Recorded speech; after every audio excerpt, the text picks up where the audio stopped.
Welcome to achieve with जो इस video में हम सॉल्व करेंगे एनसीईआरटी क्लास 12th मैथमेटिक्स की एक्सरसाइज 7.5 के रिमेनिंग क्वेश्चंस। क्वेश्चन नंबर 16 तक हम कर चुके हैं। क्वेश्चन नंबर 17 देखो, इसमें हमें इस चीज़ की इंटीग्रेशन, इस रेशनल फंक्शन की इंटीग्रेशन करनी है। cos x over 1 minus sine x 2 minus sine x.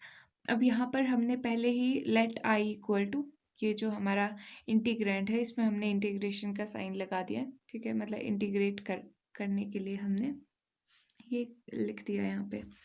तो अब इसको हम थोड़ा सा सिंप्लीफाई करेंगे। कैसे सिंप्लीफाई करेंगे?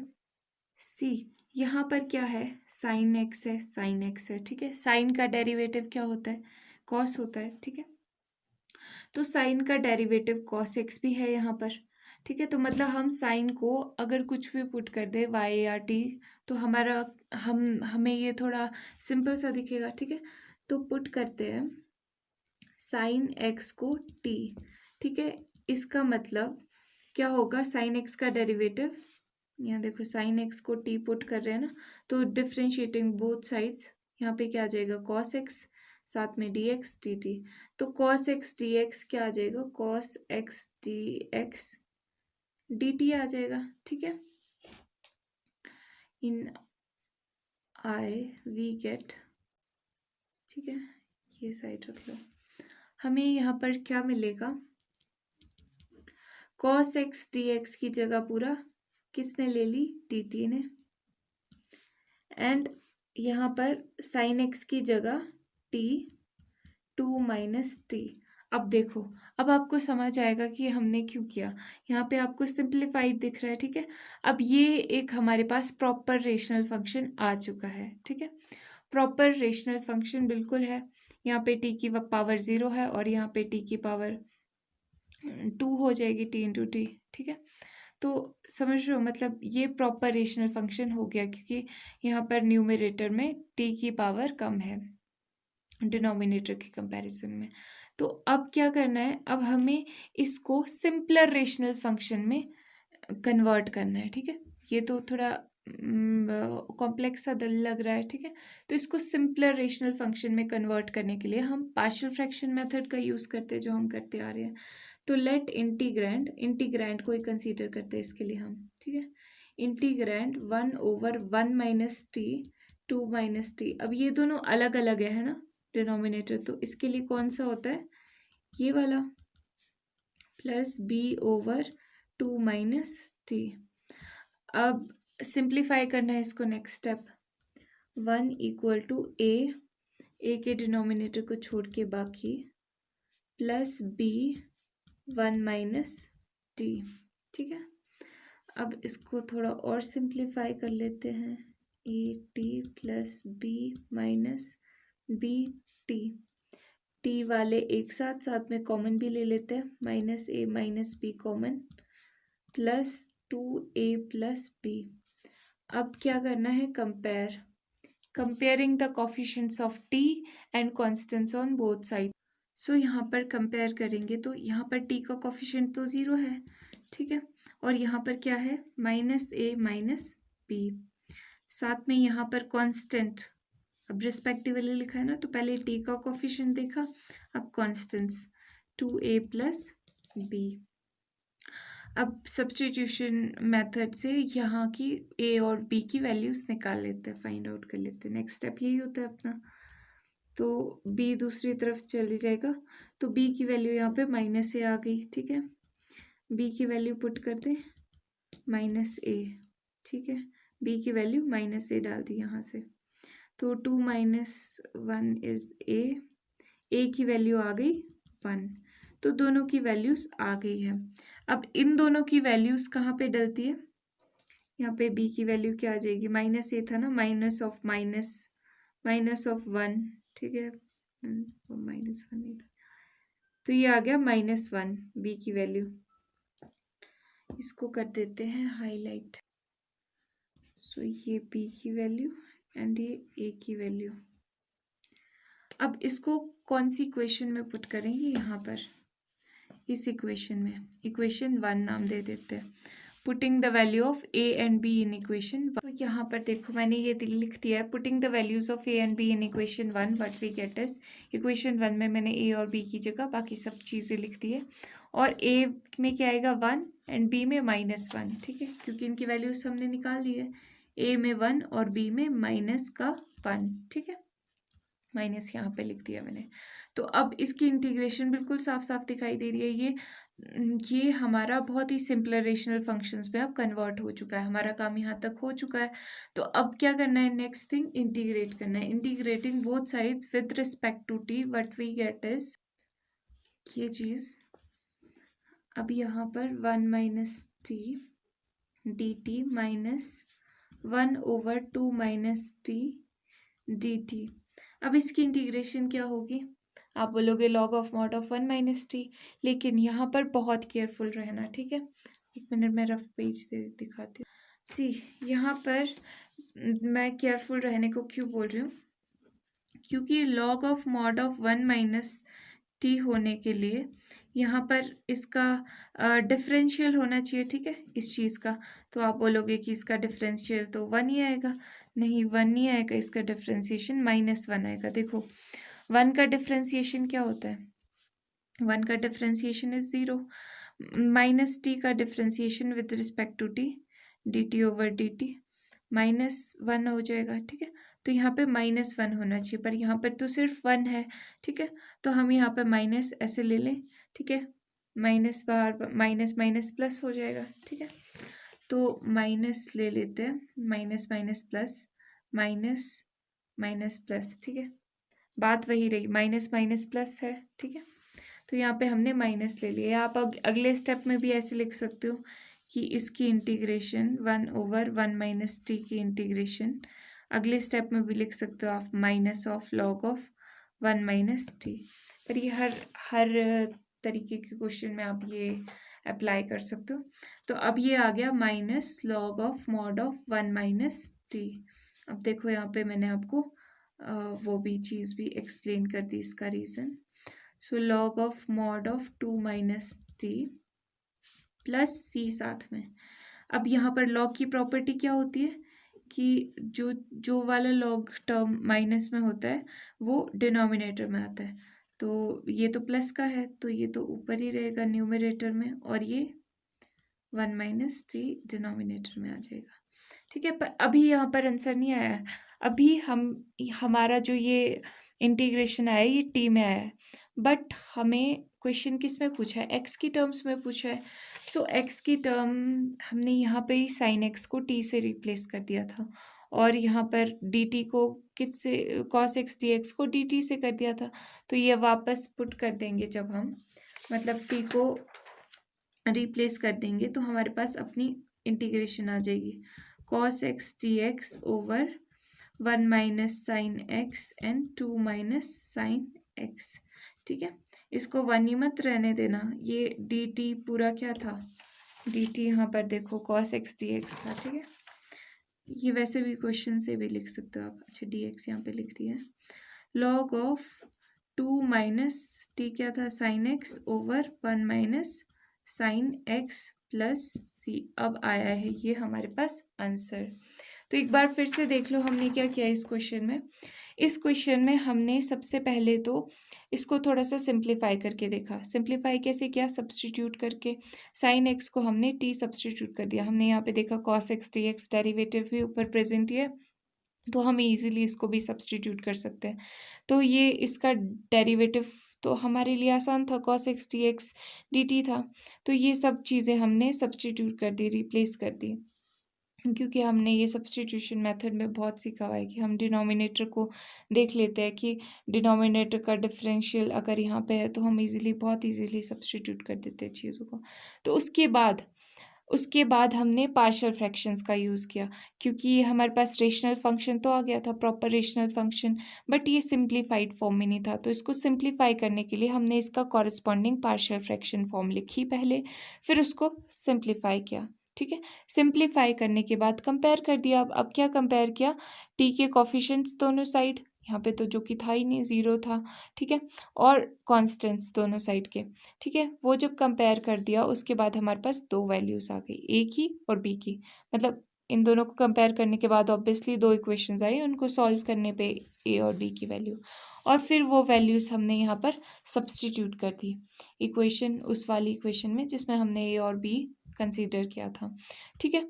अब यहाँ तक हो गया हमारा काम, अब इंटीग्रेट करना ही बचा था, इंटीग्रेट कर दिया, और उसके बाद अभी भी हमारा जो आंसर था वो प्रॉपर नहीं था, क्योंकि वो टी की फॉर्म में था, पर क्वेश्चन तो एक्स की फॉर्म में पूछा है, तो हमने वापस से एक्स की फॉर्म में इसको लिख दिया और आंसर आ गया। क्वेश्चन नंबर 18 देखो, x square plus 1 x square plus 2 x square plus 3 x square plus 4। अब इस क्वेश्चन को भी सिंप्लीफाई करने का चांस हमें दिख रहा है, क्योंकि हर जगह पे एक्स स्क्वायर है, तो एक्स स्क्वायर की जगह टी ही लिख देते हैं, ठीक है, थोड़ा सिंपल सा बन जाएगा।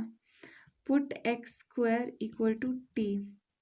अभी यहाँ पे हमने इंटीग्रेशन वाले उसमें तो डाला नहीं है, जो डी एक्स डिफ्रेंशिएट भी करना पड़े कि डी एक्स को भी रिप्लेस करना पड़े, हमने एक्स स्क्वायर को ही टी पुट कर दिया यहाँ पे।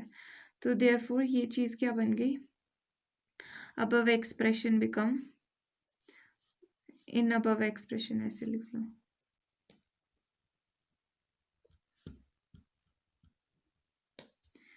यहाँ पे क्या आ गया, एक्स स्क्वायर की जगह T plus 1 and T plus 2 over t plus 3 and T plus 4। आप कोई भी लेटर दे सकते हो, टी देने की ज़रूरत नहीं है।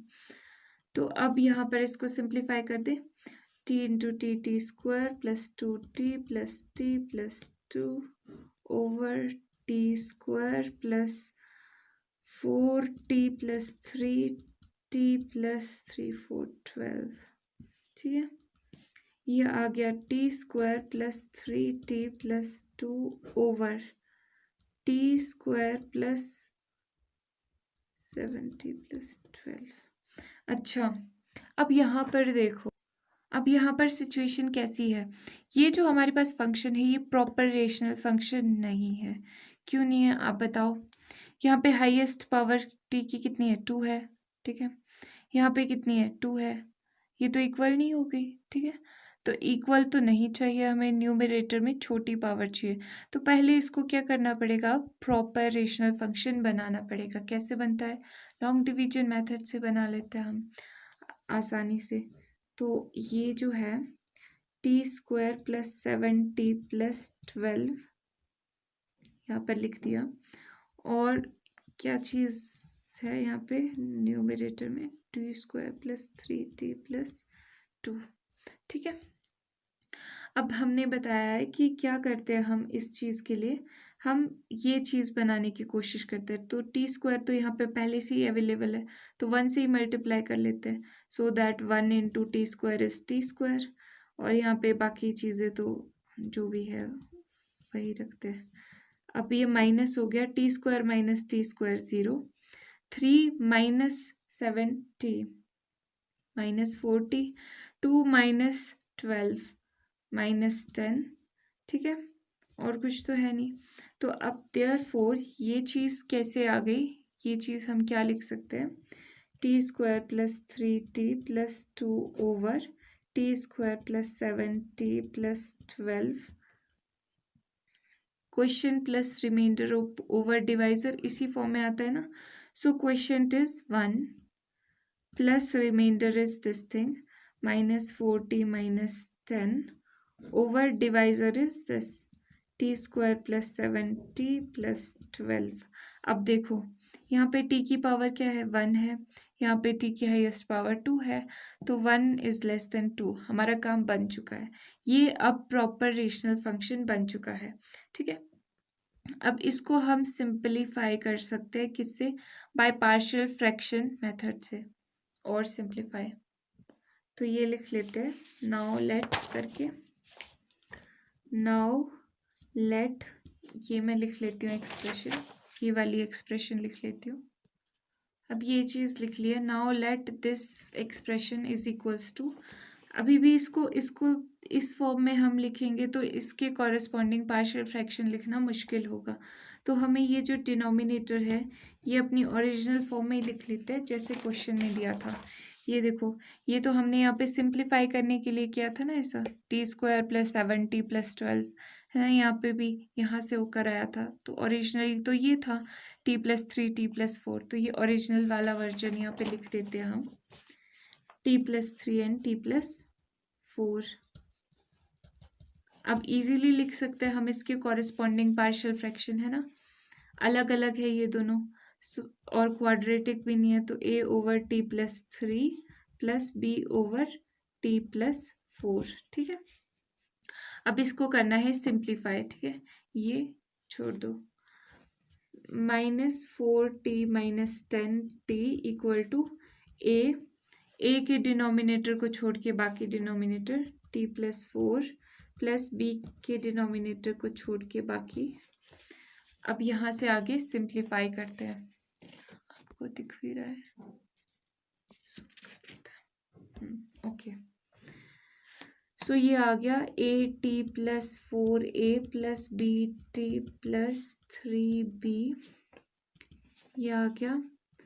t वाली टर्म्स कॉमन भी ले लेते हैं t को और साथ में भी लिख लेते हैं, +4a + 3b, यहाँ पे भी t वाली टर्म्स है, -4 सॉरी है ना, 10t नहीं है यहाँ पे, वही मैं सोचूं ये तो माइनस हो जाना था, -4t - 10। अब क्या करना है, comparing the coefficients of t and constants respectively on both sides.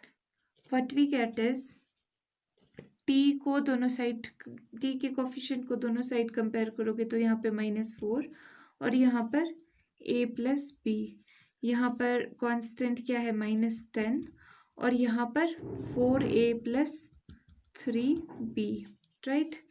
अब a और b की वैल्यू इन दोनों इक्वेशन को सॉल्व करके निकालनी है। ठीक है, a की वैल्यू लिख लेते हैं यहाँ से, -4 - b = a। ठीक है, तो a क्या आ गया, a की वैल्यू -4 - b है, -4 - b + 3b तो पहले से था, यहाँ पे क्यों पुट किया, सारी b की फॉर्म में आ गया और बाकी नंबर्स बच गए, तो b के कॉरेस्पॉन्डिंग कोई ना कोई नंबर आएगा, मतलब b की कोई ना कोई वैल्यू आ जाएगी हमारे पास। सो 4 4 16 - 4b + 3b -16 - b, सो यहाँ पे -10 था, -10 दूसरी तरफ चला गया तो प्लस का 16 - b, सो 6 - b, b की वैल्यू आ गई -6। ठीक है, b की वैल्यू आ गई तो a की वैल्यू भी इजीली आ जाएगी, b की वैल्यू क्या है -6 ना, सो -+6, a की वैल्यू आ गई 6 - 4 2। ठीक है, हाईलाइट कर दिया जाए इनको।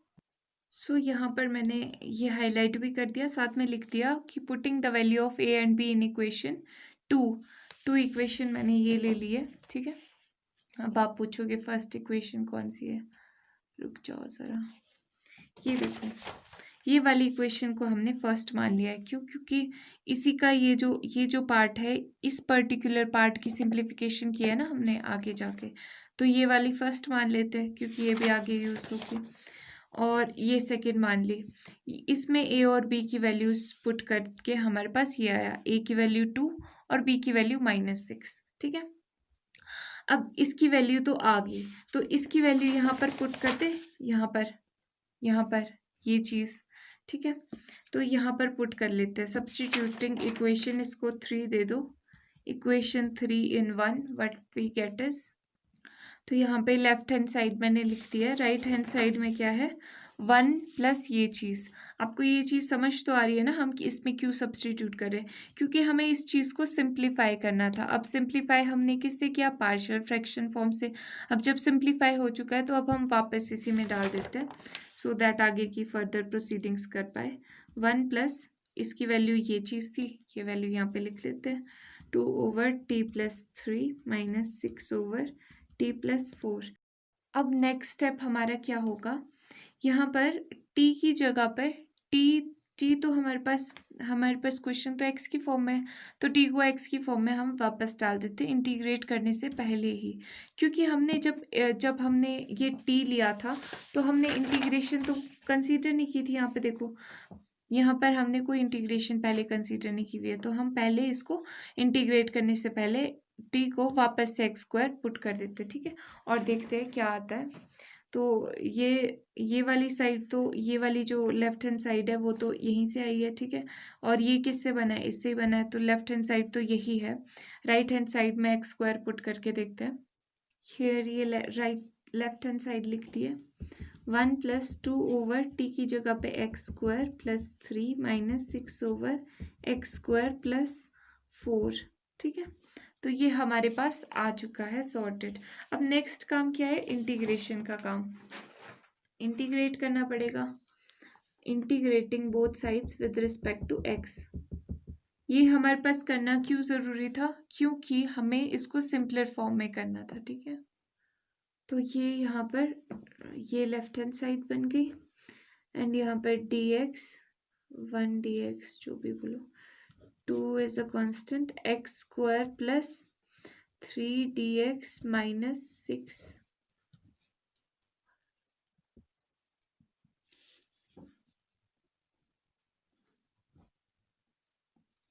अब यहाँ पर देखो, इसकी इंटीग्रेशन तो सिंपल है, इसकी इंटीग्रेशन क्या होती है, x प्लस इसकी इंटीग्रेशन क्या होगी। अब ये देखो एक्स स्क्वायर में है ये, ठीक है, तो या तो यहाँ पर अगर log of mod of denominator होता तो यहाँ पर एक्स स्क्वायर की डिफ्रेंसिएशन 2x होता, तो न्यूमरेटर में 2x होना चाहिए था, पर यहाँ पे नहीं है। पर ये है form, x square plus something का स्क्वायर तो बना सकते हैं, ठीक है। समथिंग का स्क्वायर मतलब इसका अगर हम स्क्वायर करना पड़ेगा तो अंडर रूट लेना पड़ेगा, ठीक है, सो दैट स्क्वायर और अंडर रूट कैंसिल हो जाए। इससे क्या फ़ायदा होगा, ये वाला फॉर्मूला आपको पता होना चाहिए, ये हमने बहुत बार यूज़ भी कर लिया है कि integration of 1 over x square plus A square क्या होता है, ये होता है 1/1 ए टेंजेंट इनवर्स एक्स अपॉन ए, ठीक है। तो ये हमने पीछे भी एक क्वेश्चन में किया था, यही फॉर्मूला यहाँ पर भी अप्लाई कर देते हैं। तो 1/a यानी कि 1/a क्या है, अंडर रूट 3, यहाँ पे एक्स स्क्वायर ए स्क्वायर होना चाहिए पर, ठीक है, टेंजेंट इनवर्स एक्स की जगह पे एक्स ही है ओवर ए की जगह पे ये चीज़ माइनस 6। यहाँ पर भी कुछ ऐसी सिचुएशन है, ठीक है, एक्स स्क्वायर प्लस ये 4 किसका स्क्वायर होता है, 2 का स्क्वायर 4 होता है ना, 2 का स्क्वायर इज 4, सो ओवर ए की जगह पे 2 है, tangent inverse X over 2 plus साथ में सी। अब जो चीज़ कैंसिल हो रही है वो कैंसिल कर देते हैं, X plus 2 over root 3 tangent inverse X over root 3 minus 3 tan inverse X upon 2 plus सी। ये आ गया आंसर। एक बार फिर से देखो यहाँ पर क्यों अंडर रूट 3 क्यों कर दिया हमने इसको, क्योंकि हमें फॉर्मूला बनाना था, स्क्वायर चाहिए था फॉर्मूले में, तो स्क्वायर हम ऐसे ही तो ऐड नहीं कर सकते, इसका 3 का सिंपल 3 का स्क्वायर करते तो वो तो 9 होता, ठीक है, वो तो हमारी इक्वेशन को चेंज करने वाली बात हो जानी थी। बट अगर हमने अंडर रूट लिया है और स्क्वायर लिया है तो अंडर रूट स्क्वायर एक दूसरे को कैंसिल कर देते, ठीक है, आपको पता है अंडर रूट 1/2 होता है इंटू 2, ठीक है, वही बात हो जाती है। तो फिर हमने उसके लिए ये ले लिया ताकि हम इसको इजीली इसकी इंटीग्रेशन कर पाए। तो अब एक बार फिर से देख लेते हैं हमने क्या किया इस क्वेश्चन में। क्वेश्चन नंबर 18 यहाँ से स्टार्ट हुआ, ठीक है, हमने यहाँ पे चांस देखा कि यहाँ पे सिंप्लीफाई हो सकता है इजीली, तो हमने एक्स स्क्वायर को टी पुट कर दिया। टी पुट करने के बाद हमें पता चलता है कि यहाँ पर इसके जो न्यूमरेटर और डिनोमिनेटर दोनों की डिग्री सेम है, बट हमको न्यूमरेटर में कम चाहिए पार्शियल ये प्रॉपर रेशनल फंक्शन होने के लिए, तो हमने पहले इसको प्रॉपर रेशनल फंक्शन बनाया, ठीक है, और इस चीज़ को हमने किस फॉर्म में लिखा, quotient plus reminder upon divisor की फॉर्म में, ठीक है। ये जब हमने लिख लिया तो यहाँ पर हमने अब इस फॉर्म में लिख दिया, पार्शियल फ्रैक्शन फॉर्म में लिख लिया। 1 को तो पार्शियल फ्रैक्शन फॉर्म में लिखने के लिए कोई ज़रूरत नहीं थी, पर दूसरी जो टर्म थी वो हमारे को सिंप्लीफाई करनी थी, तो उसको हमने पार्शियल फ्रैक्शन फॉर्म में लिख दिया। और फिर ये जो चीज़ है ये सिंप्लीफाई करते गए, और जब हमने कोफिशिएंट्स और कांस्टेंट्स कंपेयर किए तो ये दोनों एक्सप्रेशन आ गई, जिसको हमने सॉल्व करके ए और बी की वैल्यू निकाल दी। फिर ए और बी की वैल्यू वापस पुट कर दी, अब निकाली है तो वापस पुट करने के लिए निकाली होगी ना, तो पुट कर दी, ठीक है। और उसके बाद ये हमारा सिंप्लीफाई हो गया, टूट गया ये बड़ा वाला रेशनल फंक्शन छोटे छोटे पार्ट्स में, जिनके हम इंटीग्रेशन आसानी से निकाल सकते हैं। पर ये किसी और इक्वेशन का पार्ट था, ये किस इक्वेशन का पार्ट था, ये इस इक्वेशन का पार्ट था, तो इसमें हमने इसकी वैल्यू यहाँ पे पुट कर दी, ठीक है। अब यहाँ तक हो चुका था काम, पर अभी हमने इसको डायरेक्टली इंटीग्रेट नहीं करना है, क्योंकि हमने इंटीग्रेशन कंसीडर नहीं की थी जब हमने इसको टी पुट किया था, तो टी को पहले वापस हमने एक्स डाल दिया, ठीक है।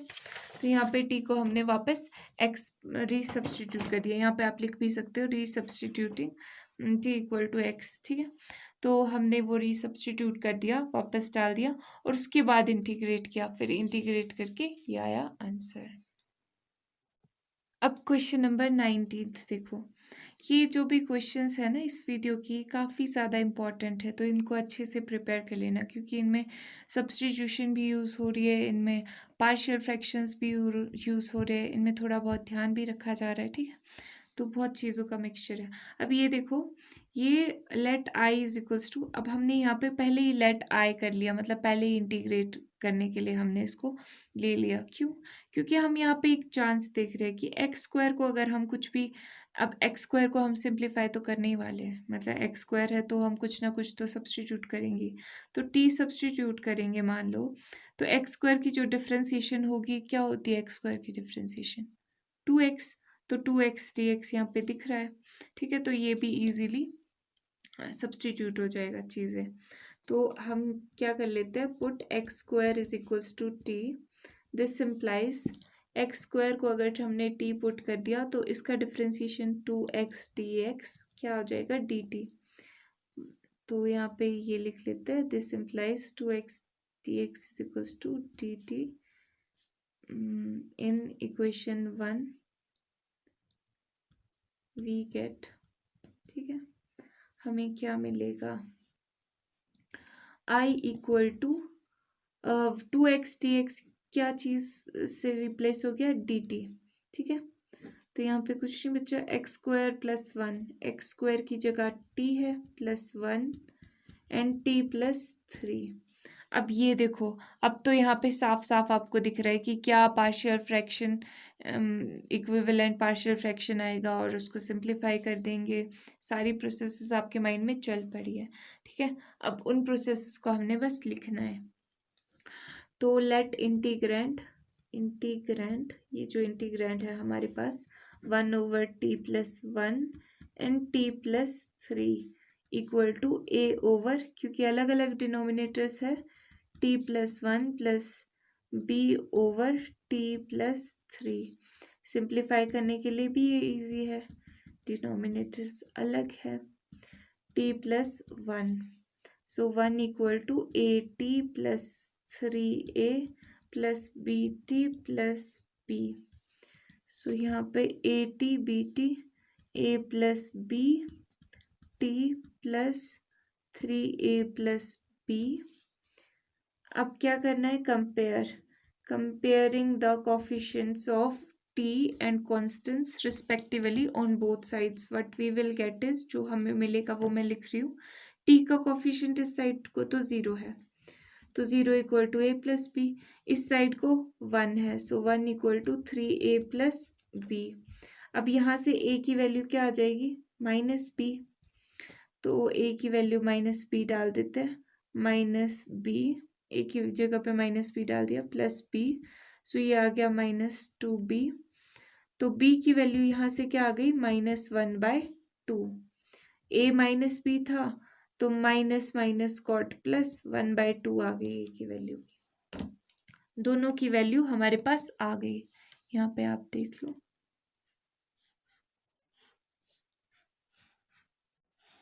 ये अच्छे से समझ आ गया ना, ये तो नॉर्मली सब्स्टिट्यूशन हुआ है।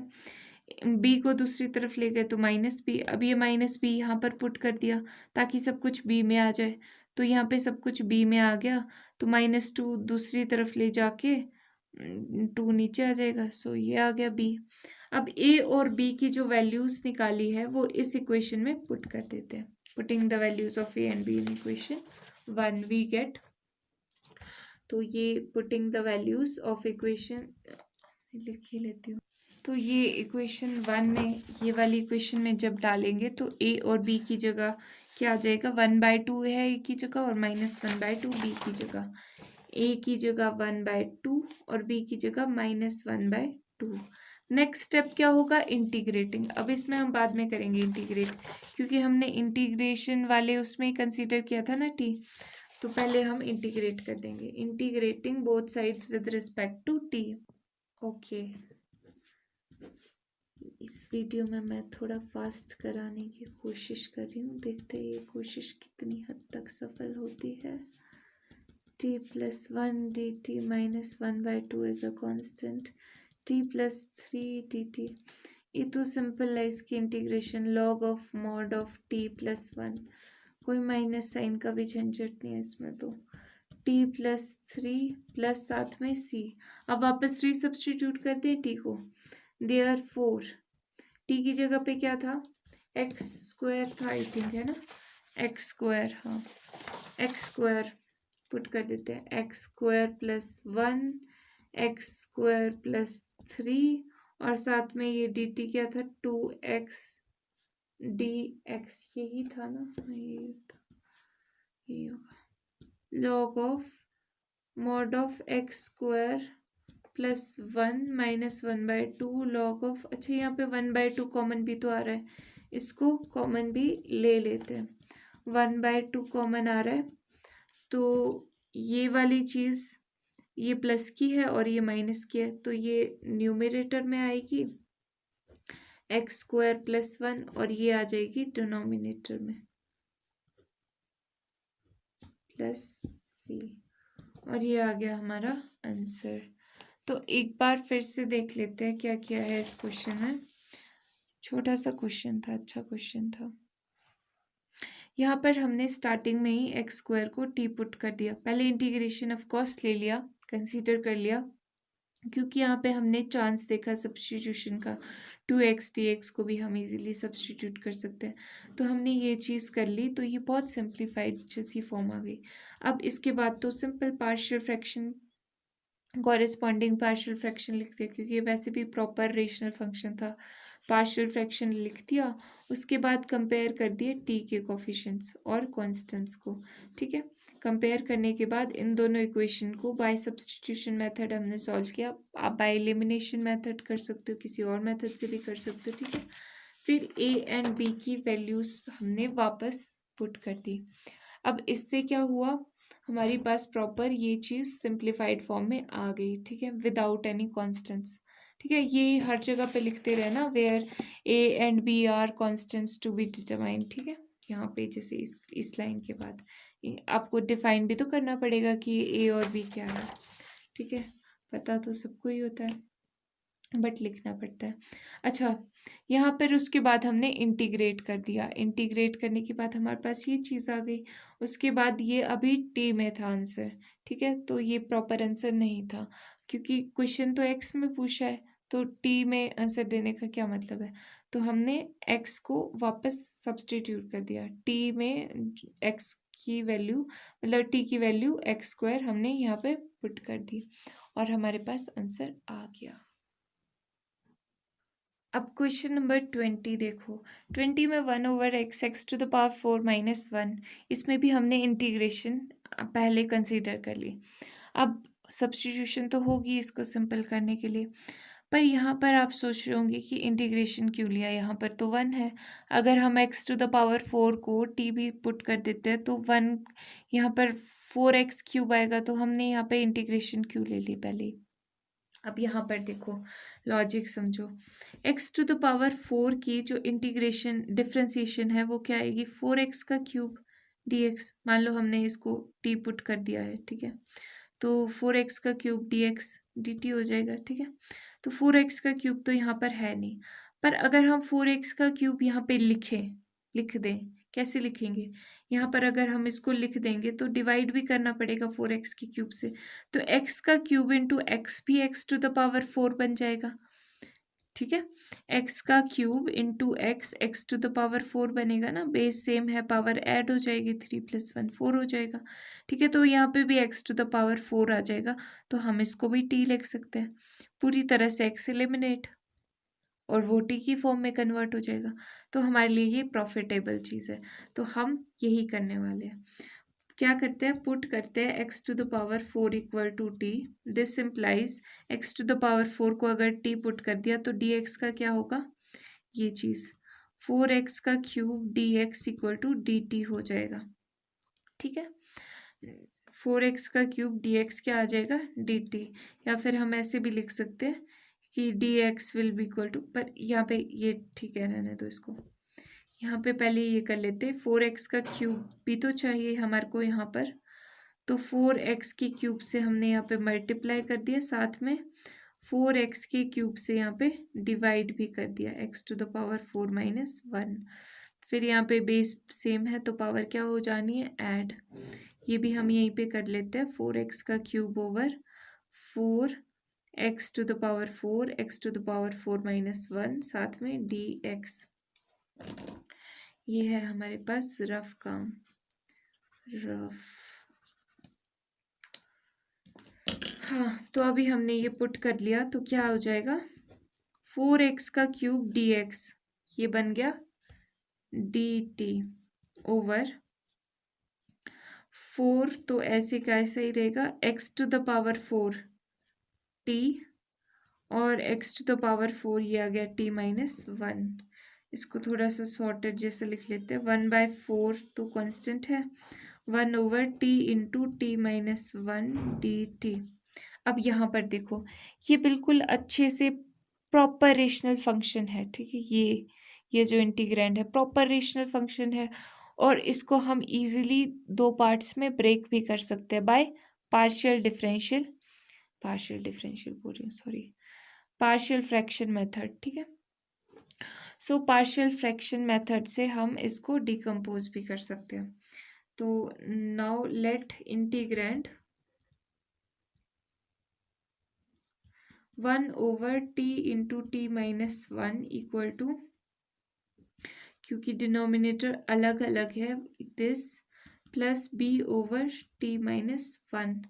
तो अब आपको दिख ही रहा होगा कि इसको सिंप्लीफाई करना कितना ज़्यादा आसान है।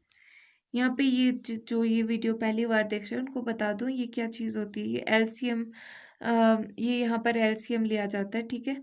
इसका LCM T and T minus 1 आएगा, और एलसीएम के न्यूमरेटर में यही चीज़ें आएगी। सो यहाँ का टी इंटू टी माइनस 1 यहाँ के टी इंटू टी माइनस 1 से कैंसिल हो जाता है, तो ये हमने शॉर्टकट में लिख दिया है फटाफट से। डिनोमिनेटर सारे एक साथ उड़ा देते हैं हम यहाँ पे इस मेथड में। तो a t minus a plus b t, साथ में टी वाले साथ में लिख लेते हैं, ए प्लस बी और साथ में ये चीज़। अब कंपेयर करते हैं, comparing the coefficients of t on both sides and constants on both sides respectively, what we get is, ये आपने लिख लेना, ठीक है। ये जो लाइन मैंने बोली ये आपने लिखनी है। तो हम कंपेयर कर लेते हैं, क्या मिलेगा कंपेयर करके। सबसे पहले t का कोफिशिएंट, यहाँ पे तो t है ही नहीं तो 0 equal to a plus b, और यहाँ पर तो वाह 1 इक्वल टू माइनस ए की वैल्यू यहाँ पे निकल के आई हुई है। ए की वैल्यू क्या है, माइनस, दूसरी साइड ले जाओ, ये ए की वैल्यू यहाँ पर आई हुई है।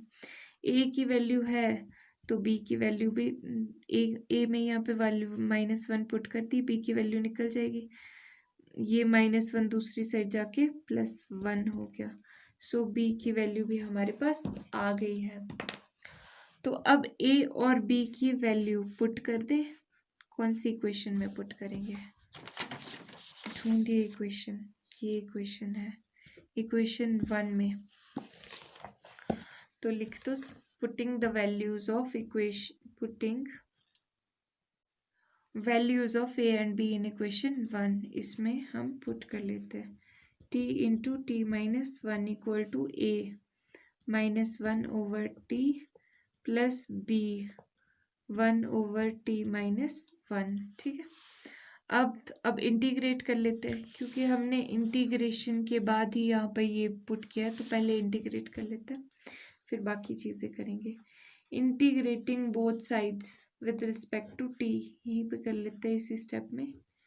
विद रिस्पेक्ट टू टी क्या मिलेगा हमें, minus log of mod of T plus log of mod of T minus one plus साथ में सी।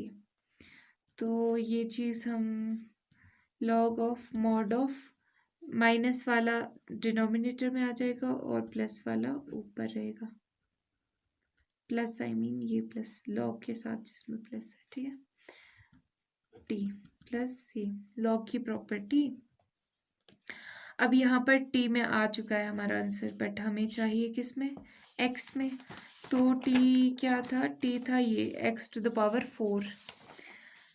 देयरफॉर हमारा जो क्या दिया हुआ था गिवन क्वेश्चन में, x and x to the power 4 minus one, ये क्वेश्चन में गिवन था। इसकी इंटीग्रेशन क्या आ गई, log of mod of t की जगह x to the power 4 put किया था हमने, minus one over x to the power 4 plus सी, ये आ गया आंसर।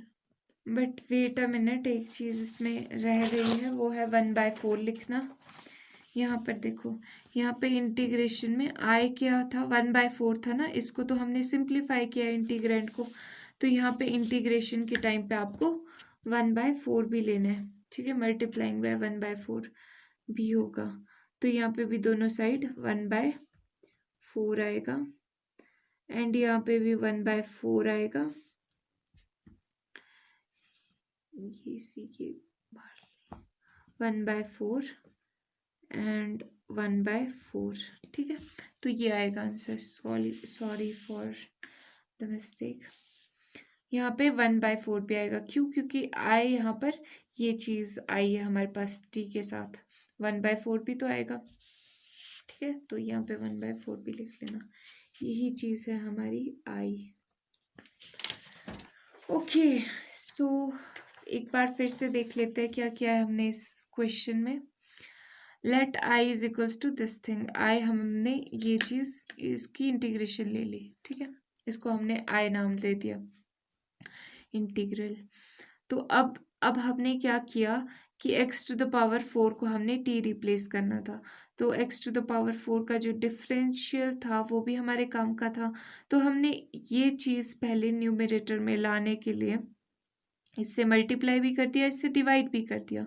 उससे क्या फ़ायदा हुआ, एक तो यहाँ पे x टू द पावर 4 बन गया और साथ में ये चीज़ भी हमारे पास 1 से रिप्लेस हो, मतलब पूरा का पूरा x to the power 4 t से रिप्लेस हो गया। ठीक है, तो यहाँ पे t से रिप्लेस हो गई ये सारी चीज़ें। अगर हम पहले ही करते यहाँ पे t x to the power 4 को t पुट करते, तो यहाँ पर x पता कैसे आता, x टू द पावर 4 को सिंपल बिना इंटीग्रेशन के t पुट करो तो क्या आएगा, x आएगा t टू द पावर 1/4। तो ये थोड़ी कॉम्प्लिकेटेड सी चीज़ हो जाती, तो हमने ये इस तरह से किया है। तो यहाँ पर ये चीज़ सिंप्लीफाई करके यहाँ पर अब इसको पार्शियल फ्रैक्शन मेथड से डिकम्पोज कर दिया, मतलब छोटे छोटे पार्ट्स में हमने इसको डिवाइड कर दिया कॉरेस्पॉन्डिंग पार्शियल फ्रैक्शन लिख के, और उसके बाद सिंप्लीफाई किया एंड देन कंपैरिजन। ये तो बहुत बड़ी बड़ी चीज़ें भी आपने कंपेयर की हुई है पिछले क्वेश्चन में, ये तो बहुत छोटा सा था। और ए और बी की वैल्यू निकाल दी और फिर तो आगे सिंपल था, हमने ए और बी की वैल्यूज़ पुट कर दी, साथ में इंटीग्रेशन भी कर दिया। और हमें गलती का एहसास हुआ कि 1/4 हमने छोड़ ही दिया इस जल्दबाजी के चक्कर में। सो 1/4 हमने लिख दिया और इसको इंटीग्रेट करके ये चीज़ आंसर आ गई। तो नेक्स्ट क्वेश्चंस दो MCQs है, 22 एंड 23। वैसे मैं MCQs ज़्यादा नहीं करती, बट चलो कर लेते हैं इस क्वेश्चन के लिए। तो ये एमसीक्यू फटाफट से सॉल्व करेंगे, मतलब कोई फॉर्मल तरीके से नहीं लिखा जाएगा। आप देखो कैसे थोड़ी कुछ मिनट्स में फटाफट से सॉल्व करते हैं। तो लिखने का पैटर्न का कोई सीन नहीं है, एमसीक्यू में सिर्फ टिक ही करना होता है।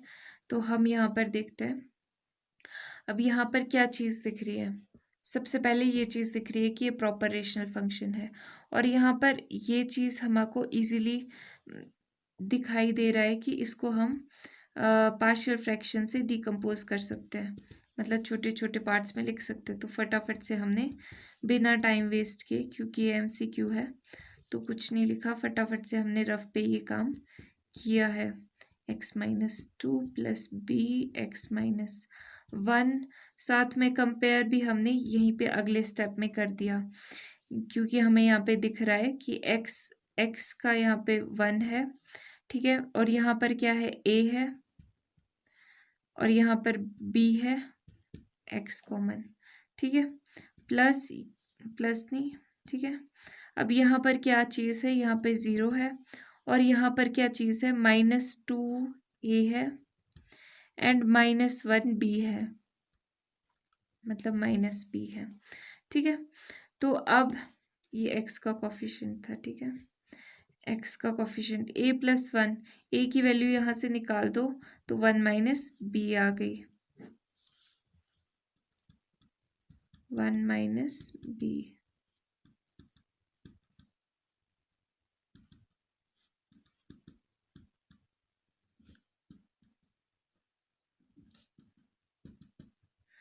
और b की वैल्यू आ गई यहाँ से 2।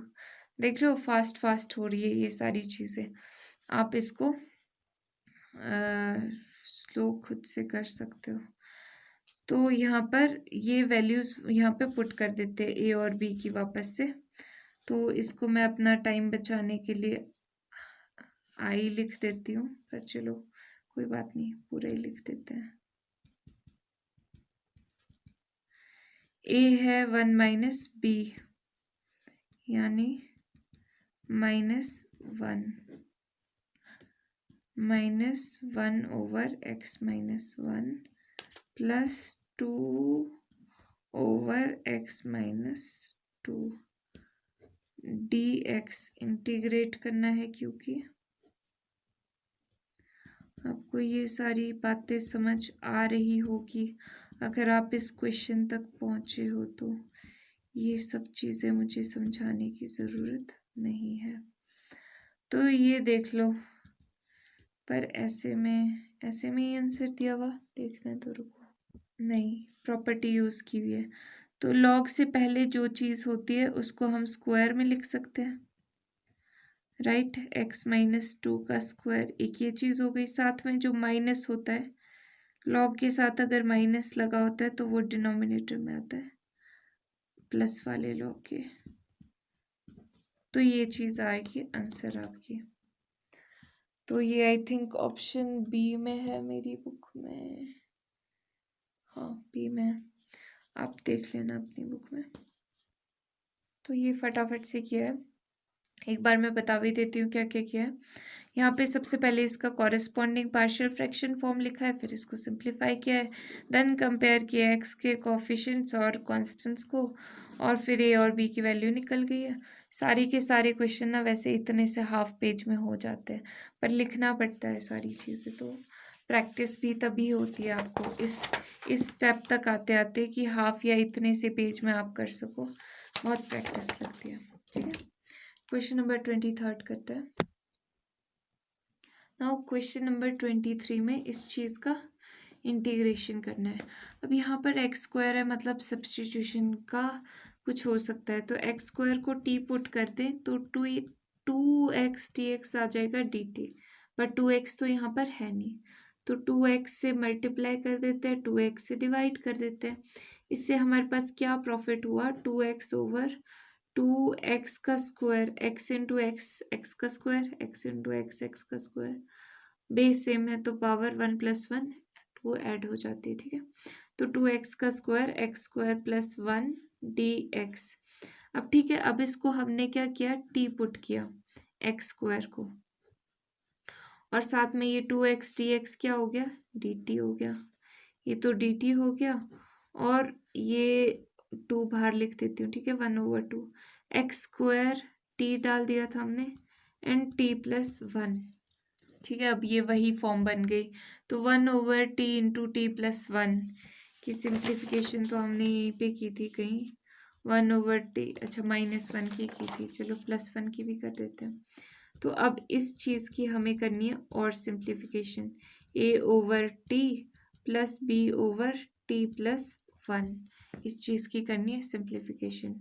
सो 1 = a t+1 plus b t, a t plus a plus b t, a plus b t plus a। तो कंपेयर कर देंगे कोफिशिएंट्स और कांस्टेंट्स को। यहाँ पे t का कोफिशिएंट 0 है, यहाँ पे a प्लस b है, और यहाँ पर 1 है कांस्टेंट, यहाँ पर a है कांस्टेंट, ठीक है। तो a की वैल्यू आ गई 1, b की वैल्यू भी यहाँ से निकल जाएगी जब a की वैल्यू डालेंगे, b की वैल्यू आ गई -1, ठीक है। अब पुट कर दे यहाँ पे 1/t इंटू t+1 क्या आ गया, a है 1/t प्लस b है -1, -1/t+1, ठीक है। साथ में क्या आएगा इंटीग्रेशन, ये अगर i ले लो इसको, तो i = 1/2 है ये, ठीक है। तो इंटीग्रेशन और साथ में 1/2, इंटीग्रेशन और साथ में होल के साथ में 1/2 भी है, integration with respect to dt, ठीक है, क्योंकि इंटीग्रेट कर रहे हैं। ये आ गया इसकी integration log of mod of t minus log of mod of t+1, साथ में 1/2। तो अब देख लो क्या है आंसर में। अच्छा, t की जगह पे क्या, log of mod of x square minus log of mod of x square +1, ये देख लो, ये कहीं पे होना चाहिए, यहाँ पे भी 1/2 आएगा। अच्छा, अब ऑप्शन के हिसाब से हमें इसको मॉडिफाई करना पड़ता है। अब यहाँ पर देखो एक्स स्क्वायर, वहाँ पे क्या लॉजिक लगा था, 2 log ऑफ x समथिंग था, तो 2 पावर में आ गई थी, ठीक है, x+1 कुछ ऐसा था पिछले क्वेश्चन में, ठीक है। तो अब यहाँ पर क्या है, यहाँ पर पावर में है, तो हम अगर उसको पहले लिख दें, ठीक है, बात वही होती है लॉग की प्रॉपर्टीज, तो 2 को हम यहाँ पे लिख सकते हैं, log of x mod of x -1/2 log of x square +1, so 2 से 2 cancel, log of mod of x -1/2 log of x square +1 plus c साथ में हर जगह पे, ठीक है। तो ये आ गया आंसर। अब ये हमारे आंसर से मैच कर रहा है। वैसे हम यहाँ पे देखो और भी बहुत सारी पॉसिबिलिटीज़ होती है, पर हमारे को MCQs में जो MCQs दिए होते हैं उनके अकॉर्डिंगली लिखना पड़ता है। तो यहाँ पर ये चीज़ है ए ऑप्शन में, मेरी बुक में ये ए में है, तो ये A option is correct. Hopefully आपको ये वीडियो बिल्कुल अच्छे से समझ आई होगी। वीडियो को लाइक शेयर सब्सक्राइब, चैनल को सब्सक्राइब करना मत भूलना। Bye bye.